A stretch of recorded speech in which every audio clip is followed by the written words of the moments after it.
இன்றைக்கு இந்த சத்தத்தை கேட்கிற யாரோ ஒரு தேவனுடைய பிள்ளை இதே சூழ்நிலையில நீங்க இருக்கலாம். உங்களை பார்த்து நீங்களே சொல்லலாம், இந்த பிரச்சனையை மேற்கொள்றதுக்கு எங்கிட்ட என்ன இருக்குது, இந்த கடனை முடிக்கிறதுக்கு எங்கிட்ட என்ன இருக்குது, இந்த சவாலை சந்திக்கிறதுக்கு எங்கிட்ட என்ன இருக்குது, எங்கிட்ட ஒண்ணுமே இல்லை, நான் பலவீனமான பாத்திரம், எனக்கு மைண்டு சரியில்லை, எனக்கு உடம்பு சரியில்லை, 1000 காரணம் சொல்லி இல்ல இல்ல இல்லன்றத பிசாசு உங்க கண்ணுக்கு முன்னாடி கொண்டு வந்து நிறுத்தி இருக்கலாம். ஆனா ஆண்டவர் இன்றைக்கு தீர்க்கதரிசியின் மூலமாய் பேசினது போல கர்த்தர் உங்கள்கிட்ட கேட்கிறாரு, இல்ல உங்ககிட்ட இருக்கிறதை கொண்டே உங்களை கொண்டே.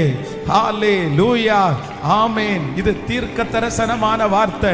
கர்த்தர் வாக்கு கொடுக்கிறார். இல்ல உங்கள்கிட்ட கர்த்தர் அந்த அபிஷேகத்தை வச்சிருக்கிறாரு, அந்த தைரியத்தை வச்சிருக்கிறாரு, அந்த சவாலை சந்திக்க கூடிய பலத்தை உங்களுக்குள்ள வச்சிருக்கிறாரு.